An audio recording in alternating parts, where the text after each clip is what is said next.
Mike's Daily Podcast. Episode 1643. Hello, I'm Mike Matthews here at 1643 and Mike's Daily Podcast, located somewhere in Podcaster Valley at Café Anyway, the last place on earth. Today, we hear from John Deere, the engineer, Floyd the Floorman, Chely Shoehart, and I get to some big news and stuff. Mike's Daily Podcast. The world. We look at the world for what it is, for what it has become, and some Mike's Daily Podcast. Interesting facts. Hey, do you know a salesperson?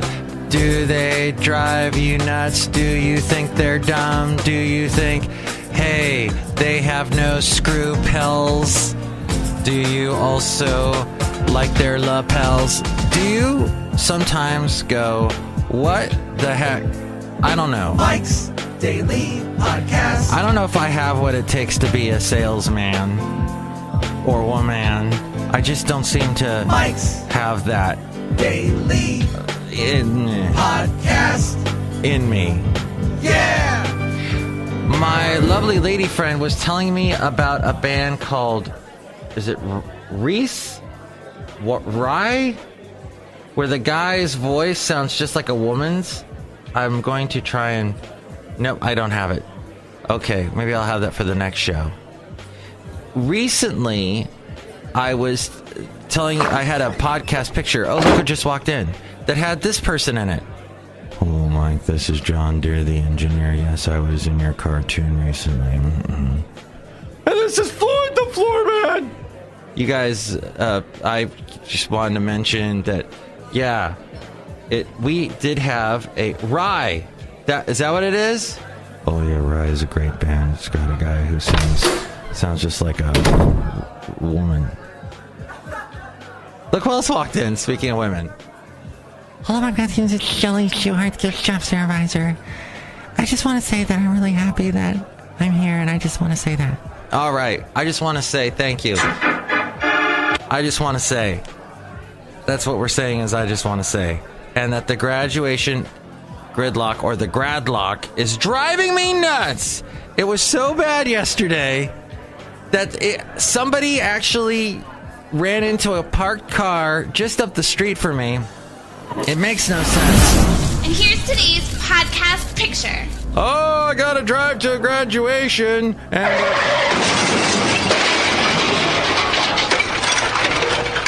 no, okay, I'll just leave that car and drive away. Oh, here's my driving away sound. Okay, I can do a little bit better.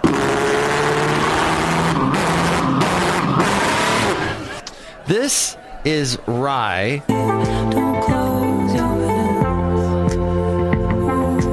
Alright, if you played that for me today, just now, right now, if you just played that for me, I'd go, that's a woman singing. That's a guy!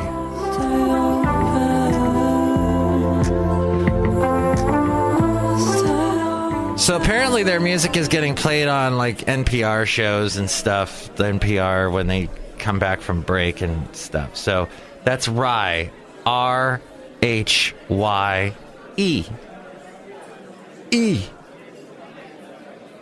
E.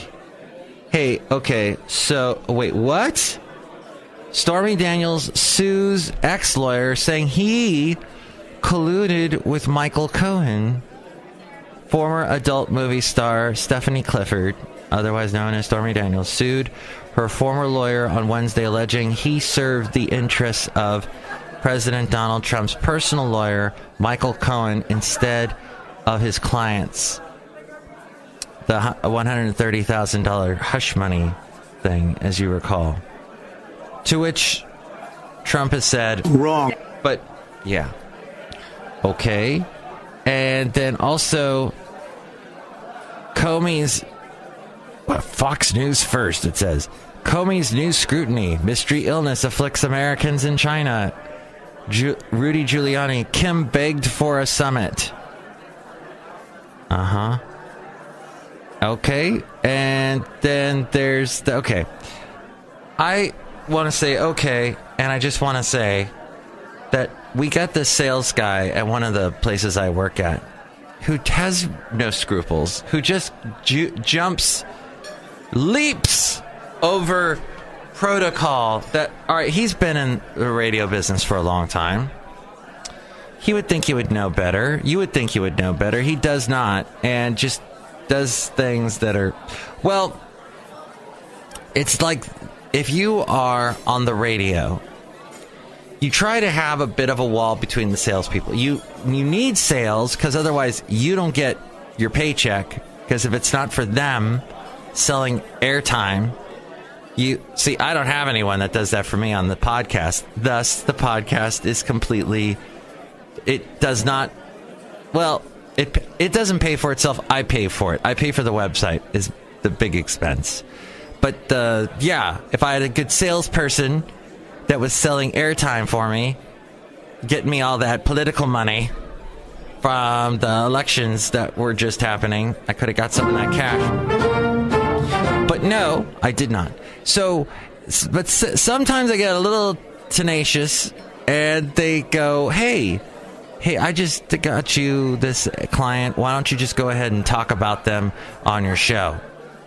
And you're, well, wait a minute. Did we promise that person that? Did we promise that client that? No, we'll just add it as a, they call it, it's like bonus. You get bonus, you get added value is what they call it. Oh, and that term, I've always hated that term in radio.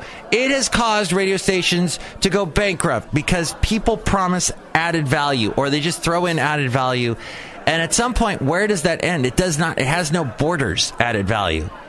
It does not. And so that's what gets all murky and crappy in the radio biz, is the added value. And business people live, they promise that added value to the clients, and then they try to push it in the friendliest of ways on the people on the radio side, on the air side, on the what actually when the tires meet the road side of radio. And it's very bizarre. And that's a little, I just pulled the curtain back and showed you a little bit of the radio world, and I hope you enjoyed it. Added value. Ugh. Okay, speaking of radio, I have told you before about the completely restless, unruly children that I babysit. They do a show, a 25-minute show. It's only 25 minutes long. And they come on, and they didn't really know anything about radio when they walked in. They knew a lot about other things. They knew a lot about business, which it's a business radio station, so that's good. They knew a lot about, one of them worked in the concert industry. And they have, over the 2 years that I've worked with them now, they've been able to pull together a pretty good radio show, and I'm very impressed. They had Ro Khanna on recently, a local politician in the House of Representatives, a congressman who you've probably heard of. He's on NPR quite a bit, always talking about Silicon Valley concerns. Not the biggest Trump fan, keeps him on his toes. And Ro Khanna, who knew he may be president someday. Who knows? It could happen.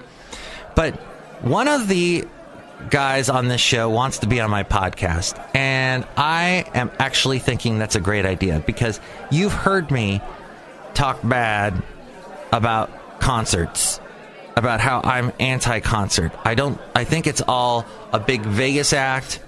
I think you see those musicians on stage, most of the time they're all drugged up. They don't want to be there, and they don't want to give you, they just want to give you a show. Some of them have been doing it so long, they just want the money and go. This is just something they do and they go. And it's just a job. And it's all by rote. And some of them put everything in it, yeah. Some of them, oh my God, they have these great moments on stage where it's just an utterly, like you've never seen a performance like that. And they'll tell you later, oh, that was a good night. And I've talked to some singers who can remember specifically what happened at a concert and go, oh yeah, night we were playing outside, there was a moon, the moon was full. Like they know. But and my whole point is the expense that concerts have reached, and the fact that when people go to especially a big headline type concert, I'm all about supporting local bands. That's why the interviews on Mike'sDailyPodcast.com, which you can go to and help out the show through the Amazon link. If you're going to buy anything on Amazon, go through Mike'sDailyPodcast.com first and look for that link. And then there's also the PayPal if you'd like to help us out. I just wanted to say that. But the local bands, I support them. The local creativity, the struggling, just getting started out bands, that's great. Support them. The local bands, support them. But these big headlining acts, they're attracting people that are just drawn by the hype, just drawn by the name.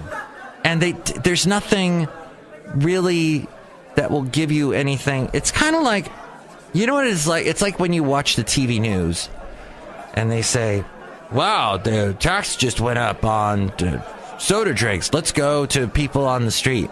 And they have somebody that goes and asks them, just random people on the street. And they go, and these people are talking. And you're thinking to yourself, this isn't telling me anything. This is telling me someone else's opinion. I don't care. Oh, but the news organization, I was listening to a show today by Ken Rudin called The Political Junkie. And on it, he paid homage to someone who recently passed away. Let's see. It is was it? No. Oh shoot! It doesn't have the name right here. But because he has a brand new one. Oh, this one just came out. Let's see. The good Bob Fuss. Sorry, it took me forever. I had like 80 paragraphs I just had to read. Bob Fuss, who spent 40 years in radio, who wrote a wonderful book chronicling his career called "Kidnapped by Nuns." Bob, he passed away recently at the age of 64 of leukemia. Bob spent his entire radio career in crutches. He was handy-capable. I think people, I don't know if, I don't like the term disability because in a sense, the people, when you have to deal with a disability, it only uplifts all your other abilities because you've got to compensate. So your body improves other abilities that you have way beyond what someone who is not disabled would have. So there's got to uber ability is what you have at that point. And so Bob Fuss had that. Bob was able to do his entire radio career on crutches, like in the field. He would go and interview the Pope. He was somewhere where I think Pope was in Mexico. One of the popes, that maybe was Pope John Paul. Was that the Polish one? John Paul, wasn't it? Bob Fuss went to interview him, and he went to the arena where the Pope was, and these nuns direct him to go to this one area. You want to talk to the Pope? Okay. They thought Bob wanted to be blessed by the Pope because, he's in crutches, perhaps, he's going to join all the other... So they led him to this group of other disabled people, thinking that he wanted to be with that group that wanted to be blessed by the Pope. So he called his book Kidnapped by Nuns because it was a story that followed him then throughout his career. Bob Fuss brought up the whole point about these things you see on the TV news, and you sometimes hear it on the radio, where they take the man on the street, where they go onto the street and ask the question, what do you think of blank, whatever the pertinent topic is of the day. And for people, the managers of news stations, as Bob was saying in this interview, love that because it puts a human face on a subject. And people like to see other people. Maybe that person that got on the news knows like 20 people that they're going to call up and say, you got to watch the news. So bam, you just boosted your ratings. In any event, they love it. I hate it. I think it's just a piece of fluff that does nothing for a news story. The facts give you what you need in the news story. So that's what I wanted to mention. And added value sucks. And then speaking of the elections that happened recently, I spoke with a guy who is a voter who used a spreadsheet of endorsements. So he had all of the candidates and then a spreadsheet of the endorsements that I guess a friend of his made. And so he was like, okay, well, this candidate has all these endorsements, so I'm going to vote for that person. Oh, and he was very anti Dianne Feinstein, this guy.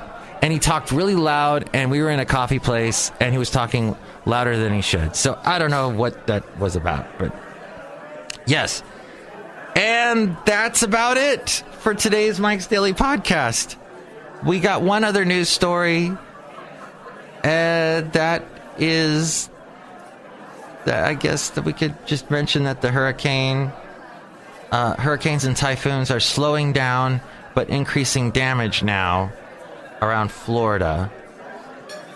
It appears a new study by the National Oceanic and Atmospheric Administration has found that over the past 7 decades, tropical cyclones have slowed down near coastlines around the world. The findings describe a clear link between global warming and the behavior of these severe storms, this according to the LA Times, with potentially devastating consequences for the people that live near them.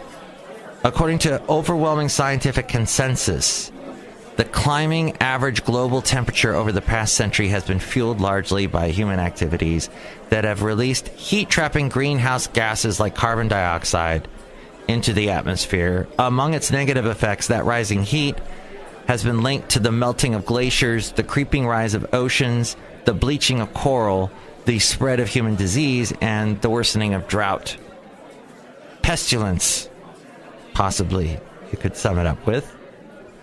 Or not. Scientists have also been trying to understand the link between global warming and the behavior of extreme weather events, such as the hurricanes that pound the Atlantic coastlines during the summer and fall. I'll be on an Atlantic coastline in August, and I'm hoping that that won't be the case. Someone from the Lawrence Berkeley National Laboratory, near where I live, said that there's one clear physical link. For every 1 degree Celsius rise in temperature, the atmosphere is able to hold 7% more moisture. That means that when it does finally rain, there's a lot more water coming down, which could raise the risk of flooding. Melania Trump. I was talking with my lovely lady friend about her today. And, the fact that she disappeared for quite a while. She did show up yesterday for something that was, I think that was about the hurricanes. And she showed up for that, but she had disappeared for a while. She had supposedly something done with her kidney. She had some kind of surgery done with her kidney. But I was listening to NPR today. They were discussing what exactly is her big initiative. First ladies have big initiatives. We had Michelle Obama last year with the getting you moving and healthy and all about health and stuff. And that was something she undertook. She got going early on within the first year of being the first lady. But Melania Trump, not so much. And it's taken her over a year to get started. And what it is having to do with kids. That's all we know. It has to do with helping the kids. Her initiative, her focus is the children. So what is that? She's really big on her son. What's his name? Baron von Stubing. I don't know what his name is, his full name. I don't look this stuff up, even though I have a computer in front of me. I can't because I just went outside a Café Anyway and I don't have the computer. The computer's no longer in front of me. Neither is a bottle. A bottle's not in front of me either, and I don't have a frontal lobotomy, though at the moment I feel like I do. And then Bill Clinton is making the rounds. And that's not good. The guy wrote a book with, is it John Patterson? Some Patterson guy. Ken Patterson. Brian Patterson. Something like that. He's written books. So they've written a book, like a mystery novel president. He's like a superhero, or he gets kidnapped. Something like that. And Bill Clinton is going around and he's getting asked the questions. People want the Me Too movement is now in full force, and they want to know what's going on with him. They want to know what he did. And Bill Clinton is responding, I've solved all those questions. I've answered all those questions. I have apologized to all those people. To her. Meaning the Lewinsky lady. So, and Monica Lewinsky has chimed in on the Me Too movement saying that yes, he did take advantage of her. And whatever. I'm not going to defend Bill Clinton because he always kind of creeped me out, but I do remember there was a time in the 90s we needed him because there was all kinds of craziness going on the Republican side. You had the Newt Gingriches, and they just were not doing, and Bill brought us a surplus, so I don't like the whole bashing Bill Clinton, the politician, not exactly the man, is now we're murky, now we're not really wanting to defend him, now it's but yeah, he did some good things and he did some really ridiculously stupid things. So that being said, that's the end of the show. I just don't want to see or hear from Bill Clinton. And he was on NPR, and it sucks for NPR because they try and interview him and they want to ask him all the questions. And everybody wants to ask him all the big questions. And at some point they can't because he's going to walk out or become evasive and defensive and all that. The media. Okay, that being said, that's all I had to say. That's all. That's it. That's all. As we wrap up the show referencing a Genesis song. And we tell you the next show will have Benita, the Disgruntled Fiddle Player, and the Brewmaster. You can chime in with your thoughts. You can call Café Anyway. Leave a message on our phone machine thing. Call on the banana phone if you would like. Ring, ring, ring, ring, ring, ring, banana phone.